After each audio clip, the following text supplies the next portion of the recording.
listening to Achtung, broadcasting from the beautiful South Birmingham. Accept no substitute. Hello, dear listeners. Welcome to another World Cup Diary episode of Achtung Millwall. Joining me today from his place of work is Mr. Michael Avery. How you doing, Michael? No rest for the wicked. I'll sacrifice lunch hours for this podcast. So if we don't get a decent download number, I'll be furious. I've promised to get us out of the house in 20 minutes today, listeners, because we're just talking about last night's England 3, Wales 0 routine win, Michael. Really, I mean, the first half, I'm just looking at the BBC report, described it as uneventful, and I think that's putting new spin on the word uneventful, because there really wasn't anything to talk about after the first 45. But then, as so often through this World Cup, moments of individual brilliance light them up, light the games up, and that's what happened last night. The Rashford free kick, then it was Foden just moments later from a nice break down the right side, and then obviously another one for Rashford on 68 minutes, which was was that a goalkeeping error for the third? He should have done better, I thought, for the third goal. But it was, it was routine, Michael, wasn't it? Really, in the end, after a long build-up of hype. Yeah. Do you know what I think it was as well, Nick? Was last night I was watching the game with with the family, like niece and nephew come around, everything like that. So there's quite a few of us watching it. And like the younger children were sort of going like, "Oh, why aren't we doing anything in the first half?" And I was a bit like, we don't need to win. Like winning would obviously be good to win the group and everything like that. But Wales need to absolutely hammer us to have any chance of sort of going through. They needed 4, didn't they? They needed a win exactly. by 4. So, but I think what probably happened was Southgate was thinking, well, there's no pressure on us to do anything really. He probably then saw how bad they were in the first half and thought, oh, fuck it, let's just go for it. Second half, because there was a seismic twist in how the game went, I think, because first half, it was very much foot off the gas, let Wales hit us, we'll just knock the ball around, not do too much with it, apart from that Rashford chance, which the keeper did well to save. Yeah. But then second half was a different game. I thought we played really well second half. But Wales, first half and second half, they were atrocious, weren't they? They were very poor. I mean, in our WhatsApp group listeners, Harry described Wales as a League Two outfit, and I thought, that's a bit harsh, H. But then, that is Harry. Love him. But I must admit, by the end of the 100 and odd minutes of the game, as it actually plays out at the moment, I was with H, Michael. I thought they looked exactly what what you saw in the tin was what they were, because they looked very poor. I mean, Bale left the game at half time. Apparently, he was carrying a knock in the first half, which is for Wales is a huge blow, because he's their talisman, as advanced in his career as he is now. But once he was out of the game, there was really nothing more to come from Wales, was there? No, and like we just said, literally just before we started recording, let's be brutally honest. I'm a big fan of Barry Gow. Barry Gale, he's good as well. That would have been like the sort Barry of, Bale's good. yeah, Gareth Bale. I'm a big fan of Gareth Bale. I liked him as a player. I liked him when he was at Madrid. Obviously, injuries didn't help his time there towards the end. But everyone's looking at Gareth Bale now, or not everyone, the majority of people, and the build-up and media spec this is the same Gareth Bale that took Wales to the 2016 Euros. That was nearly 7 years ago. Aaron Ramsey, again, a player I liked. I don't really follow him too much now, but he was a big player at Arsenal, went out to Juventus with a big reputation, didn't work out there, got loaned out to Rangers, nothing happened there, and now he's playing mid-table football in a league that when PSG smash someone, they call it a farmers' league. I might not disrespect the League On as much as that, but he's not exactly tearing it up. And the other player really of note for them was Kiefer Moore, wasn't it? Who was touted at signing for us when he was at Wigan a couple of years ago. So it shows the calibre of these players, and I think the problem as well is that the nation has been sucked into this England v Wales hype, and no matter how much people don't like Gareth Southgate, what he said the other day was spot on. When the press bloke went, "What is the big England-Wales thing for those outside?" He went, "Well, they're here, we're here. That's about it." And that's what it was. It was turn up. They need to massively beat us. They've obviously got this complex with English football. their entire World Cup campaign was, oh, we don't care if we lose 15-0 as long as we beat England. And we've just gone and showed them up without Yeah, even really trying. is it? I mean, the England Wales thing. I was listening to a great podcast, listeners, called "The Rest Is History," which is a history podcast, as you'll gather. And what they've been doing is doing a historical podcast against each of the World Cup opponents as each one's gone through in turn. So the relationship between England or Britain, England one being one and the same against, for example, Iran. Good one on the USA the other day I listened to, and I actually listened to one. I got through about half of it, the one versus Wales. Ahead of the game, and also I noticed the BBC TV coverage did a kind of a lead in about the historical relationship between England and Wales, and you know, I found some of it a little bit over the top, to be honest. I mean, if you want to go back to the medieval history, then you can find plenty of battles won and battles lost, and one group of people squashed, another one's in the ascendancy. It goes through hundreds and hundreds of years. I mean, you can talk about the impact of more recently of Margaret Thatcher, and there's conversations about that. But I found the whole hype part of it quite boring, Michael. I mean, yeah, England versus Wales. It's a bigger deal in rugby union, perhaps, but Yeah. football terms, it's never really. It's a by the way compared with, say, for example, England versus Scotland, which does at least have some measure of it means something. I've never found the Welsh thing particularly. I don't know. It's a bit like Mill playing Charlton in a way, isn't it? You can't get that excited over it. It is what it is. Yeah, one has an obsession with the other, but and they're expecting the obsessed to be as As equal as obsessed. Yeah. the obsessor. But I agree with the England Scotland thing. I think to a degree you can maybe say, like with nearby nations, England and Ireland, because of all the history there, and obviously there was that game in the 90s when it was all got a bit naughty. Even that sort of watered down now compared to what it was. But it's like I had some people and I overheard them going like, "Oh, don't you feel sorry for Wales?" Well, why should we? Really, it's like, I mean, if there's a sport where there's someone representing Britain, so Andy Murray's not English, but when he plays tennis, he's British. Good luck, Andy Murray. Joe Yeah. Calzaghe, he's Welsh. When he fights, he's under a kind of British banner. All these kind of things when the Olympics are on, etc. No, I live closer to France than I do to Wales. Why do I give a toss about how Wales do in qualifying? The main reason I feel sorry for Wales is I'm just looking at their team last night, and if you take out Gareth Bale and Aaron Ramsey, who are two players. Bale certainly will be known outside football circles, perhaps. Ramsey, maybe, depending on the knowledge of the person. But really, once you get past those two big names, unless you really know your Championship or your League One football, Michael, the rest of the team is not really. I don't know some of these players, and I think of myself as having a reasonable football knowledge. And then if you scroll down, look at the England side, you have some real prospects. Now, I am still not convinced that we're good enough to press on and win this thing, because I think we do lack certain key defensive qualities that will be exposed against the other really good sides. And here I'm talking about France, and from what we've seen of them so far, Brazil, where you've got real generational, as this word has it now, talents. But I think we're a very, very good side. And if you're looking at Marcus Rashford, Harry Kane, Ben Foden, Jude Bellingham, there's four players there that people outside the game, maybe even dear old Harry Maguire, but for different reasons. I mean, that shot he had in the first half was wonderful, wasn't it? It didn't even hit the corner flag, But if you take those four names there, Bellingham, Rashford, Kane, Foden, for different reasons, perhaps, but those are names that would reach beyond football. And that's a fair chunk of your side with standout top level talent.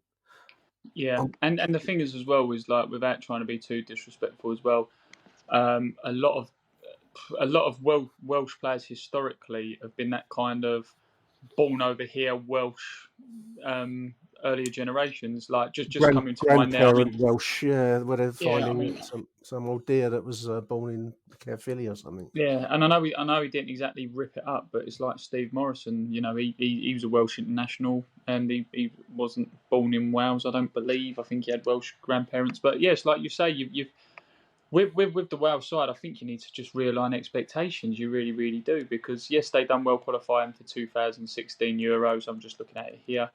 They obviously done well qualifying for that 2016, 2020 as well. But this Yeah, is their yeah. kind of, but this is like you say, this is their kind of golden generation now. These are the ones who were the ones who were going to sort of carry them through. But even now, like if you look at, we're focusing on we're an English football team based podcast focusing on the Welsh, but we're obsessed with them. But on the BBC, Only because it's a point of conversation out of the fixture last yeah. night. I mean, I But thought it's the like the result was BBC. routine, and England didn't really have to get out of third gear, to be honest. No, So yeah, I mean, the point of conversation is I think it's a media obsession with creating. What's the words? It's like they need to divide people in a way. There was a prelim TV piece before the game last night, which was like I don't know, picking out all the points of Welsh history where they'd have a grudge against the English, as they would see it. And I don't know and what then the point of that you've was. got the whole Michael Sheen speech that he did to the Welsh squad, and like the red of the flag and the dragon in your heart and all this and all Yeah, that kind of stuff. And you're like, come on, you like it was just a bit much for me. And straight away after the match, like this morning, it's Bale says he'll keep playing. We're like, okay, cheers, Gareth. You're 33 and you can't even play 90 minutes. And then it's and like he, Rand don't know what to do. Alan don't know what to do. What Wales should do next? What should they do? Well, here's what you do. You've got another 4 years to another World Cup. Why don't you get all the old shit out and bring some new ones in? well, that would be the way forwards. I mean, I think, in fairness to the Republic of Ireland, they've also been through a similar kind of process of results are going to dip. They've had one or two poor results, but they're starting to find younger players. Maybe they'll take them back to where they were. Maybe they won't. But unless you're going to back the youth, and that's what Wales are going to have to do. That's what England did to some measure as well. I mean, when you look at this England side, it is backing younger players, even though Jordan Henderson is lurking in the side last night. You hopefully find youth talented enough to take you further than where Yeah. But you the are now. difference is, Nick, the difference is with that you've got Henderson, who you say like lurking in the background, Maguire, who's still a little bit hot and cold lurking. Yes, he starts, Mm, but there's still that. But like with Kane said it yesterday in the press conference or the day before. If I get injured, there's other people who can come in. Proved it last yeah, night. yeah. Attacking wise, and I said it after the Iran game. Attacking wise, I generally think England, when it ticks, they're really good to watch when it ticks and it's working well. I think the one I know it's easy to say now in hindsight, but we need to forget about that USA result. In 3 games we've scored 9 goals against opposition who some people gave us a hard time against USA. Fair enough, we didn't score, but we didn't concede. Iran was the sort of arguably the second most dangerous team in the group, and we absolutely annihilated them. And as we say, we've said it half tongue in cheek, but let's be serious. The Welsh had this absolute obsession: we have to beat England, and we showed them how to do it. Mm. I think attacking wise, we're not too bad when it ticks, but it's with England, it's consistency. Will we win the World Cup? Probably not. Will we be in the last 4? I think we've got a good chance. I think definite maybe for the semi-finals. I mean, if you get that far, then anything becomes possible, doesn't it? I think it's going to be interesting to see how we get on against Senegal, which I think is a Sunday night fixture, Michael. I think Sunday, it's a yeah. 7 p.m. Sunday.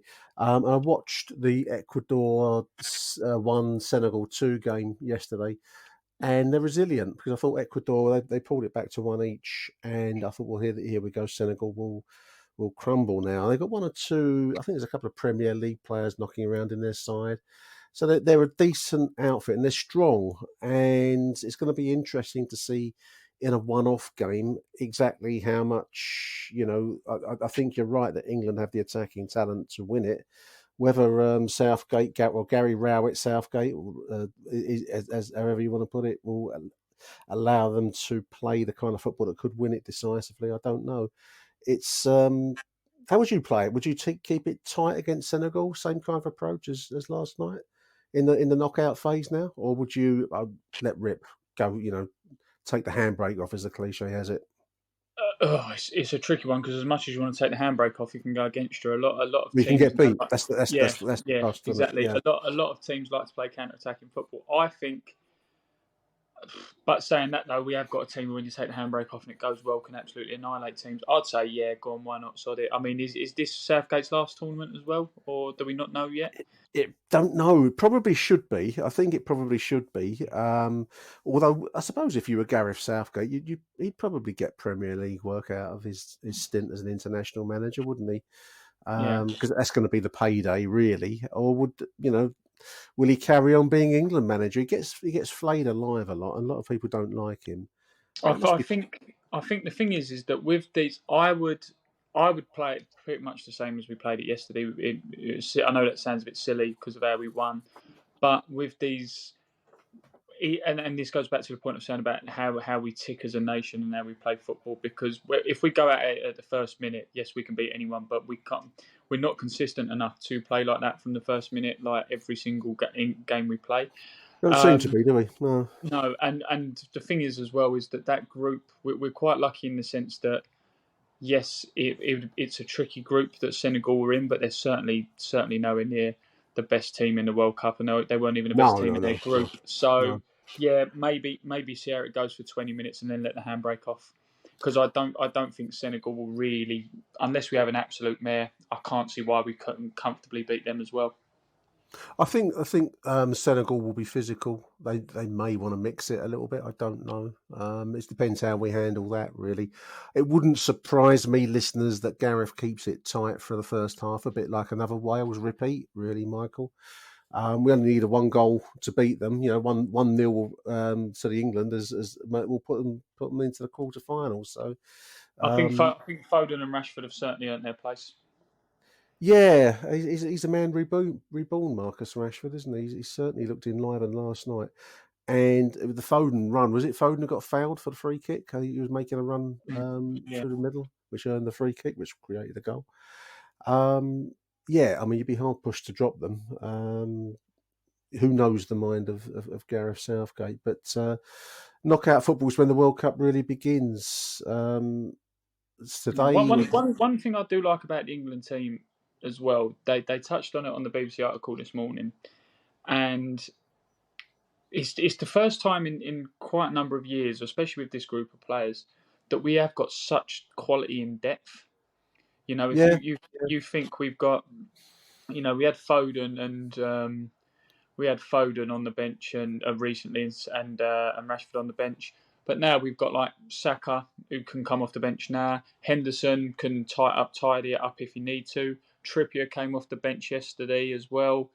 Grealish. So we have got, yes, we may not have the Lionel Messi's in their pomp and circumstance prime and the Ronaldos and Rooney's in his prime, but we have got some very, very good players to bring off the bench. Whereas a few years before, we basically had a good 11 and we would, you'd have like Michael Owen and Wayne Rooney, but then Darius Vassell on the bench. That kind of, those type of players, or you'd have like Gerrard and Scholes and Lampard, but then Nicky Butt to come on, or you didn't have, and that's no disrespect, you didn't have bad players, but I think for all his haters and negativity that Southgate gets, I think he's took a very good squad. And one thing he has done as well is he's got rid of that whole north-south divide where they used to sit on different tables when they used to eat their dinner and all that. So yeah, they seem a group. They seem a group now, don't they? The whole squad. Going to be interesting. As I say, I think the World Cup really begins from Sunday, from our point of view, onwards. Well, that'll be there'll be 90 minutes, then half an hour of extra time and penalty shootout. So there's no room for. You will get upsets along the way. Interesting article. I'm just looking. I was trying to find it as I'm talking, Michael. It was on The Athletic, and they're talking about the physical impact of this FIFA ruling to play the game management and the VAR delays and all the rest of it. That's why we're getting these long added time periods at the end of football matches in this World Cup. They're talking about the physical impact because it's effectively turned the 90-minute game into 100 plus minutes, 105 minutes sometimes, depending on how much gets added on, and how it's actually wearing down players. And it means that the structure of the game, if this continues, will managers will need to think about the physical impact on bringing players into the game where once, to bring a player on at 80 minutes would seem like you just see that last, 10. Now you're possibly seeing it at the last 20 minutes. It makes a difference and an impact on the game in ways that maybe, I don't know if they were thought through. And it's just interesting, the comment about it. I mean, I quite like it. I like the idea. Well, I know we spoke about it the other day. The idea of picking up the trying to do away with the game management side of the game, which I don't personally like. I think this is an individual thing, but it's just it will have ramifications in different areas, won't it? Adding on this length of time at the end of the game if it spreads to the Premier League and wider. I think these are the types of places you can do it, but I think when it becomes a kind of week in, week out kind of thing, that's when we'll start seeing more protests, because you're already getting protests in the Premier League, for example, that there's no mid Christmas break or mid season break. Yeah. And all you ever hear from Guardiola and Klopp is there's too much. There's not enough breaks between games, and the Christmas break, and you hear Klopp fans go, how can we play Wednesday and Saturday? I mean, God forbid footballers do 3 hours a week rather than 90 minutes on 500 grand a week.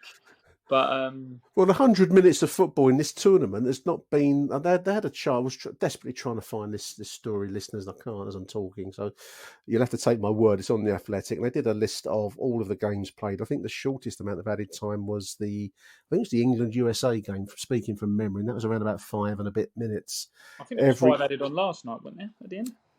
Maybe, yeah, maybe. I didn't take any notice, but consistently we're talking about 8, 9, 10 minutes added on at the end of games for the various delays and the various ways. And I approve of the doing or the trying to tackle the time wasting part. I mean, was it Harry was speaking to him or Ryan the other day? Michael, he spoke about the art form of game management, and I kind of take that. But that for me used to be going to the corner, holding the man off in the corner. Yes, that's a footballing skill, but yeah, rolling around pretending to be injured and all the other stuff that we see so much of, that isn't a footballing skill. That's just cheating, from want of a better word. So anything that tackles it is a good thing, in my opinion. How do you see it as a referee and as a fan in that way? No, absolutely. And anything with a referee's head on, anything that will make a referee's life easier, too bloody right do it. Bring it in, because like you say, that there's one thing. Neil Harris used to do it best when he was in his second spell at Millwall towards the end before he went to Southend. He'd get a slight nudge in the back, and he'd go down. There's contact. There's a foul, and he'd go down and win the free kick. But Neil Harris wouldn't roll around on the floor and hold his head and all that kind of thing, pretending that he needs stitches or a brain scan because of the impact. But yeah, that's the difference between a little bit of game management, what Neil Harris would do, and then, like you say, the cheating now. And this is where the FA, the UEFA's, FIFA's, these organisations, that if the big Super League-esque clubs sit down, the Barca's, the Madrids, the Juventuses, Liverpool, because Liverpool, the Millwalls, the Forest Green Rovers. I mean, they'll all sit around. They will all sit around the table and go, "Oh yeah, but we can't play Champions League football and then play 120 minutes on Saturday against so and so." Stop doing it then. This is where you need to. That was the thrust of the article, that maybe managers, because it comes from management, will be persuaded to reduce the dark arts of the game on pain of having it all added on in its way. The thing is as well, though, with it, Nick, right? The thing is that they've been given the opportunity by IFAB, by Laws of the Game creators, and the league. Great example. When there is a substitution, to avoid time wasting, the player walks off the pitch, the nearest line to him, he walks around the pitch and all that. They still... So they're given the chance not to time waste. The players then choose to time waste by going from the corner flag, like between... using Millwall as an example, between the Dockers and the Coldblow Lane end, all the way back to the dugouts, and then they moan, "We've added 3 minutes on, because it took you 3 minutes to come off the pitch." Oh, that's a bit unfair. Get off the fucking pitch the other side then. The one that makes me laugh is the Sunday morning stroll towards the longest exit route, where the benches are, And then when the referee taps his watch as they're getting close to that area, because they slow down somehow, there must be a technique in doing this. They do that kind of funny walk, but making out your running thing that old boys seem to do, crossing a zebra crossing. You know, they're not moving any quicker. They're just you're making like a faint run. You know, or when they've missed the bus and want to phase it out, so they don't have people laughing at them. We'll see. A little bit of Millwall, because the league action, the EFL returns on Saturday, dear listeners. All fair play, first of all, Michael, for everyone that's going up to Sunderland. I was looking at, I think it's Paul Chewy, is it 007? And I saw it. It's the 5 o'clock in the morning train. Yeah, and Mike Perkins is flying up there. I take my hat off to the chaps for making the effort to get up to Sunderland for a 12:30 start on Saturday. Nice to get back to league action. And it'll be nice to see how the story of Mill's season, which was suddenly looking very, very bright going up to Preston or coming back from Preston, that's probably a better way to put it, before the World Cup break, how that continues. Just reading a news at the end, strange story really. Tyler Bury is the story goes from Richard Corley. Tyler will need to train tomorrow to put himself in contention for the game at Sunderland on Saturday. He's been ill for the best part of 7 to 10 days, says Gary Rowett. We'll see if he trains and if he's fit for the trip to Sunderland. It's an odd one, isn't it? You know, because he didn't feature in the Brøndby game, the friendly last week, and it sounds like he's been quite rough. Yeah, and he doesn't play him anyway, does he? long train ride for coach ride. Can you imagine that though? For your Tyler. Especially if you've got the trots. You've got the trots. Get over your food poisoning. 7 hours a week, 7 hours a day in the gym. It'll be like, you know, the Ivan Drago montage in Rocky 4, where they're just faster, Tyler, and then he sits him up there, on the bench. If the story was tellable, I'd have to tell the listeners about the only time I ever took Coach 1, because I think that was a subject. Did we talk about it the other day? I can't remember. But I took Coach 1 to the Everton away game in the FA Cup when Tim Cahill was playing for Everton all those years ago. It was mid 2000s, and for some reason I got the trots on the coach coming back, and I don't know if anyone followed me into the onboard in the onboard toilet. If you did and you walked in after me, then I'm guilty. Mea culpa. 20 years on. I think knowing Coach 1, that smell's still on there. I've never been back on Coach 1 since. I thought, well, I'd sooner drive and do. Anyway, this is a very. I don't know how I got onto that. Also, another point as well. Congratulations to the FA for once again fixing the draw, so we get a CAC third round game. Sheffield United. They aren't all that happy either. I was looking through Twitter ahead of this, Michael. You know, the sense of desolation is as real for Sheffield as it is for Millwall fans. So, do you know what? I was in the car, like we was out, me and one of my boys. And he was like, "Oh, who do you think we'll get?" I said, "Someone rubbish." Well, I think we're still in the draw with Manchester United going into the moment that Sheffield came out against our number. Yeah. That's still always reminds me. Still always reminds me of the time. Do you remember when we had? Was it Telford in 2004? And they went was it Telford at home? Yeah, it was. We had a few Lee RMI. I remember playing Lee RMI, Railway Mechanic Institute. Yeah. Didn't they knock Telford? We had Telford away in the cup run, didn't we? In the cup final run. Yeah, so that was it. Because Telford, I remember they pulled the names out. It was like Telford, and they went, "Way!" And then it went, "We'll play Millwall." They went, yeah. We're no one's first choice. That's every cup draw. That's what I said to the boys. I said, what's going to happen is, I said, we'll beat Sheffield United and get Forest Green Rovers or Cambridge or something like that, or Sheffield United will beat us and get West Ham at Bramall Lane. That always happens, doesn't it? Oh dear. Anyway, we'll see. How it'd be nice to get back into league action. It's on Sky TV. It's been selected by Sky Television for coverage. So fair play to everyone. I don't know how many going to go up there to Sunderland. It'll be cold and all in it. So fair play. Hats off to them all. I'm toying with the idea of going up to Luton on World Cup final day. I'm weighing up how quickly I can get back from Luton back round to here in East London after the game. So possibly I might be logging on tomorrow. I was a bit astounded, listeners, when I thought I had all the biggest points. But I was denied access when I went to buy a ticket the other day because I haven't got enough loyalty points. My loyalty is being questioned now, Michael. I've got enough to get them from tomorrow, so I'm going to try and log on tomorrow. I did hear that tickets are a bit slow for the game. Well, probably what's happened is the club shop staff have moved into the ticket office. Yeah, yes, club shop was shut. I don't know. There we are. Michael, I think I've had at least half an hour of your lunch hour, mate. I'm going to let you get a chance to go and have a sandwich. Big thank you for joining us on the show today. That's all right. I'll go back to my knickknacks. Thanks. Your knickknacks. Thank you to you, listeners, for tuning in. World Cup Diary. I don't know how many more of these I can keep going doing. We've got another one on the Sunday after the Senegal game, and then we'll see where we go with it from there. But big thank you, Michael Avery. Big thank you to you for listening. Until the next edition of World Cup Diaries with Nick Hart and Michael Avery. Bye for now. Arrivederci mille. Arrivederci mille. Achtung, Millwall.